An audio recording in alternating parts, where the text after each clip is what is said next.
In Venezuela, the national government authorities emphasize that Caracas remains committed to dialogue despite conspiratorial attempts by the far right. In Palestine, the Israeli regime killed 165 civilians and injured another 290 in the last 24 hours across the Gaza Strip. And the governments of Mali, Burkina Faso, and Niger announced their decision to leave the Economic Community of West African States.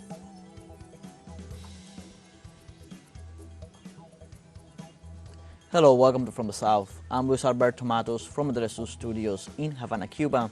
We begin with the news. In Venezuela, the representative of the national government at the dialogue table with the opposition, Héctor Rodríguez, emphasized that Caracas remains committed to dialogue despite conspiratorial attempts by the extreme right.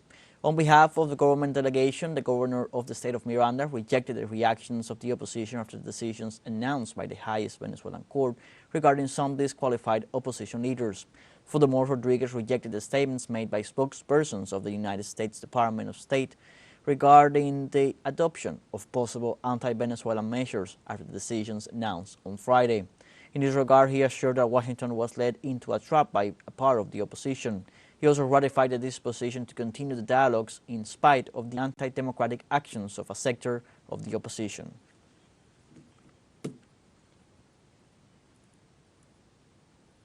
In Venezuela, as per the Barbados Agreement, the Supreme Court of Justice ruled to review the sentence to disqualify 9 politicians for the elected office due to pending corruption charges and their alleged involvement in serious acts against the nation. Madeleine Garcia has the story.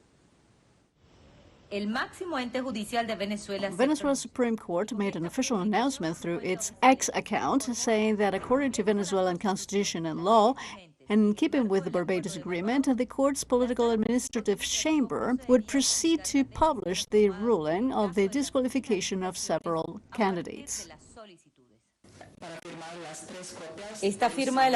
The Barbados Agreement, which was finally signed last October, gave way to 9 court provisions to promote and guarantee political and electoral rights.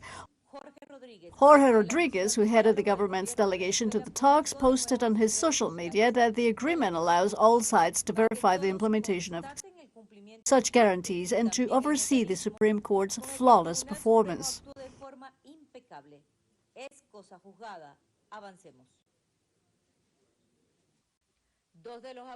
2 of the candidates okayed so far are Leocenis Garcia and Daniel Ceballos, who had this to say. I submit myself to this court and to this agreement between the government and the opposition, because we are trying to build a way out to the crisis, and we have to submit ourselves to our institutions.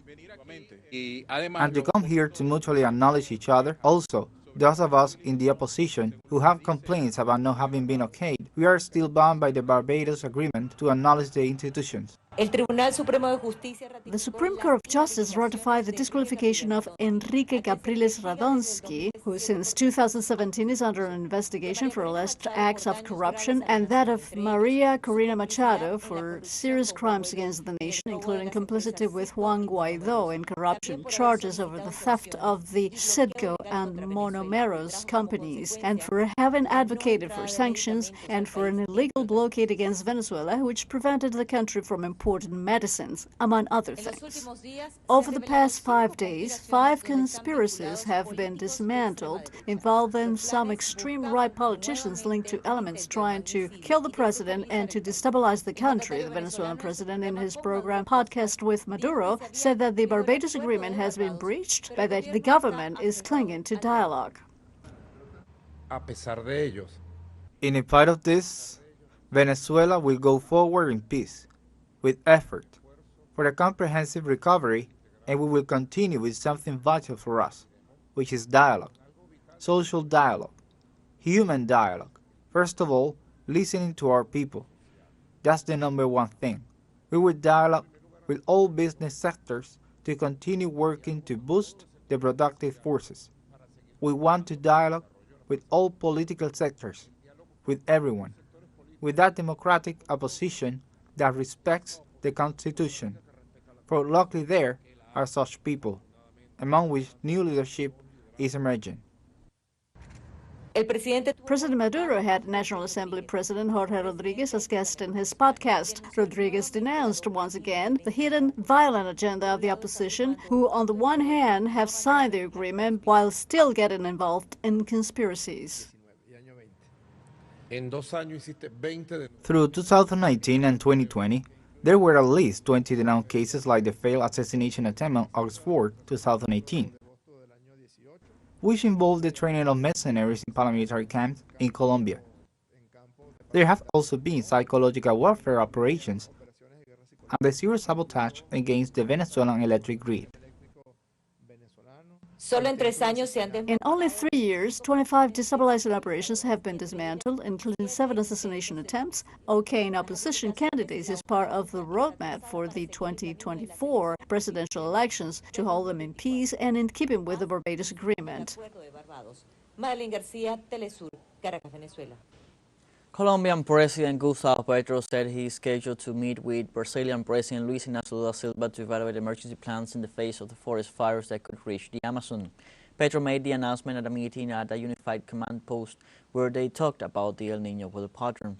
Petro is concerned for what could happen in the area of the Amazon rainforest shared between the two countries should the wildfires that have broken several areas of the Andes Mountains range were to reach the Amazon, dubbed the lungs of the world.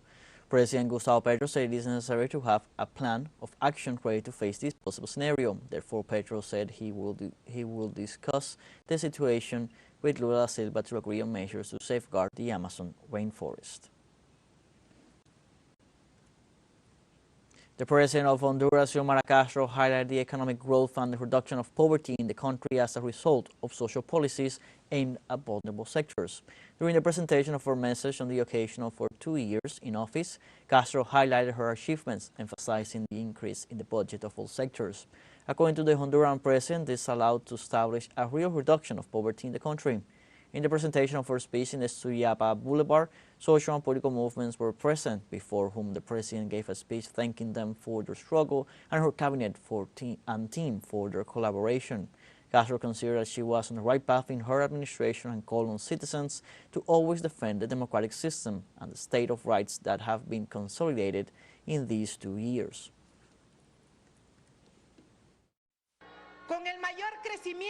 With the highest economic growth, credits, and support for production in the countryside, we have put order in public finances and the state's single fund. We promoted the largest investment in infrastructure in history. We have increased the budget of all social sectors, education, health, security, and vulnerable groups. The president of Honduras, Xiomara Castro, during her speech presented the achievements of our administration for 2 years in office. We reject blockades, sanctions, and imperial interference against our people. We are in a zone of peace. The head of state, Xiomara Castro, rejected sanctions and blockades against the Honduran people.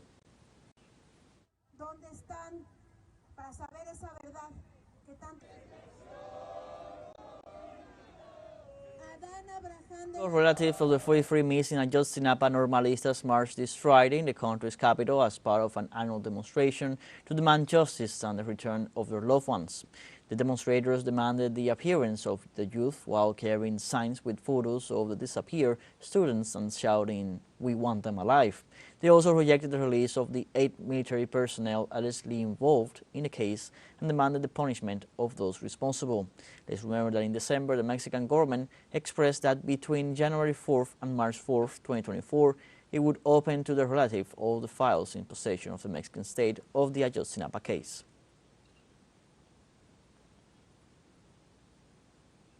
And in Cuba, from the steps of the University of Havana, thousands paid homage to the Cuban national hero, Jose Marti, on the 171st anniversary of his birth with the traditional torch rally. Youth and student organizations of the country mobilized to the Fragua Martiana, the place where Marti was imprisoned in his youth and consolidated his anti-colonial and anti-slavery convictions. The torch rally is a symbol that Cuban youth are keeping alive the legacy of Jose Marti. The event, which was attended by Army General Raul Castro and President Miguel Diaz-Canel, paid tribute to Marti's deeds and thoughts through various cultural events. The event also commemorates when on January 27, 1953, the then student leader Fidel Castro and hundreds of young people paid homage to Martín in the framework of his 100th anniversary and in the midst of Fulgencio Batista's dictatorship.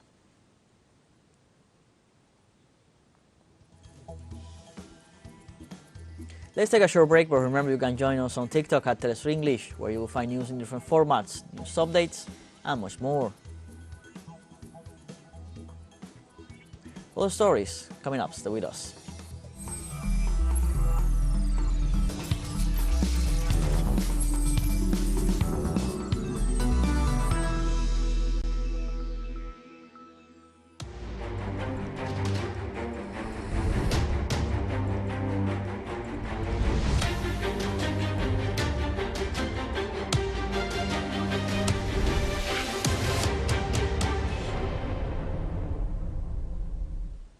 Welcome back from the south.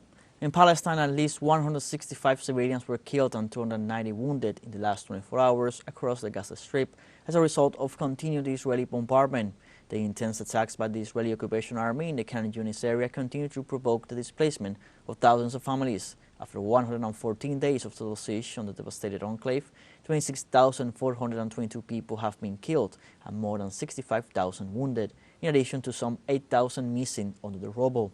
According to the latest count by the health authorities, in this context, the Red Crescent Society informed that the Israeli bombardments and shootings continued in the vicinity of the Al-Amal hospital in Khan Yunis.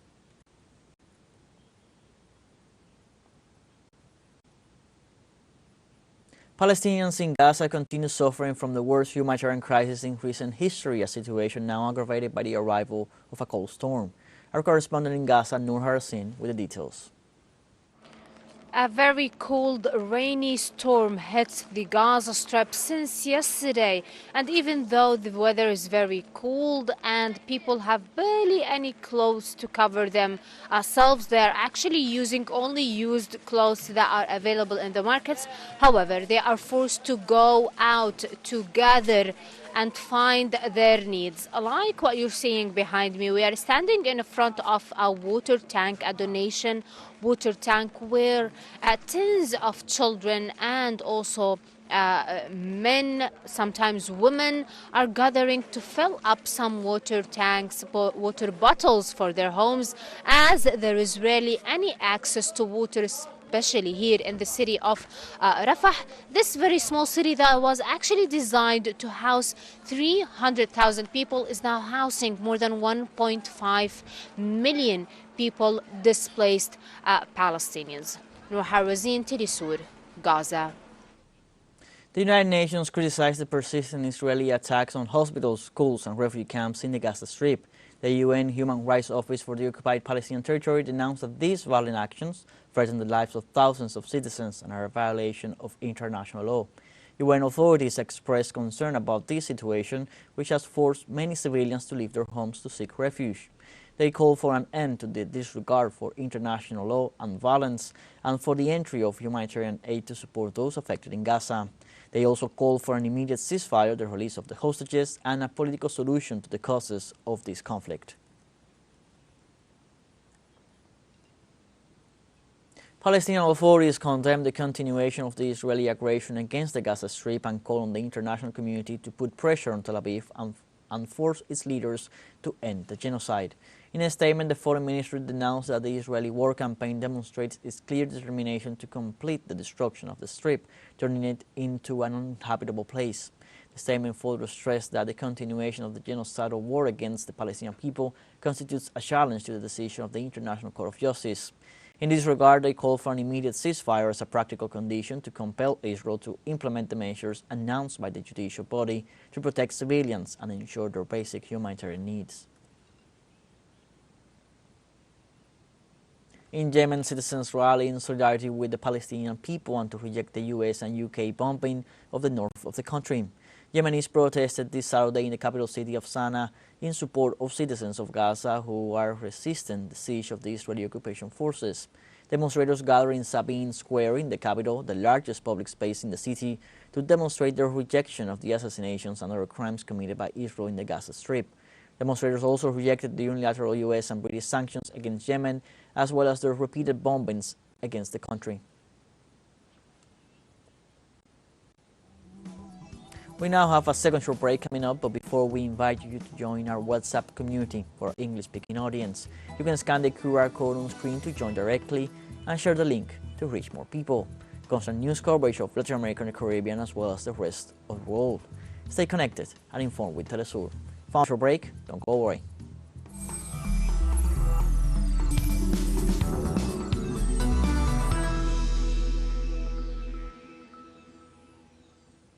Welcome back from the South. The governments of Mali, Burkina Faso and Niger announced their decision to leave the Economic Community of West African States, Ecowas. The heads of state released a statement underlining the feeling of disappointment and betrayal felt towards the organization. The governments of Mali, Burkina Faso and Niger added that Ecowas had moved away from the ideals of its founding fathers and from Pan-Africanism. They also deplored what they considered an influence of foreign powers on the organization, claiming that the body had become a threat to its member states. The statement criticized the organization's response to the security challenges in these countries, while denouncing the application of sanctions, which weakened populations affected by years of violence. In Kenya, thousands of demonstrators took to the streets of towns and cities across the country demanding answers to the recent killings of a dozen women. In the capital of the country, Nairobi, under the slogan "Stop Killing Us" and "There is no justification for killing women," the anti-feminicide protesters paralyzed traffic. This demonstration became the largest event held in the country against sexual and gender-based violence. The crowd denounced that the women's parliamentary representative remained silent about the murder of at least 14 women since the beginning of the year. They also demanded that the Kenyan government should consider femicide as a national emergency. According to local media, approximately 500 women were murdered between January 2016 and December 2023. I believe as a woman with disability, we have equal rights as other women, and in solidarity to end femicide, because women with disability are more vulnerable in femicide cases. Sexual gender-based offences should not be bailable. And this is because they're bailable because of us trying to conform to human rights standards all over the world. We need to...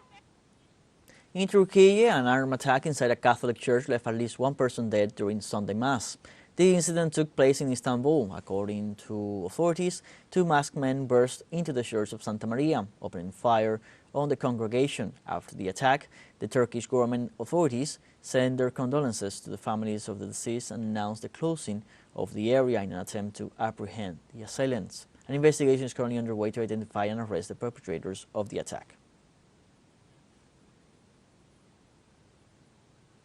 On Saturday, China experienced an increase in travel demand due to the celebration of the Spring Festival, also known as the Chinese New Year, the oldest and most important traditional festivity of this culture. The country's Ministry of Transportation expects to reach 9 million passenger trips during some 40 days.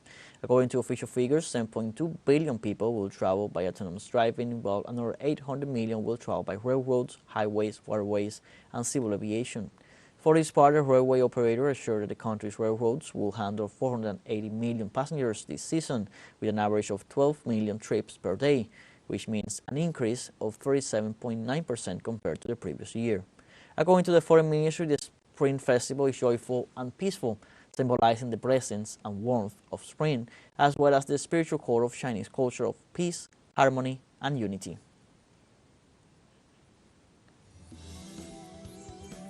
We have come to the end of this news brief. You can find these and many other stories on our website at telesurenglish.net. You can also join us on our social media on Facebook, X, Instagram, Telegram, and TikTok. For teleSUR English, I'm Luis Alberto Matos. Thanks for watching.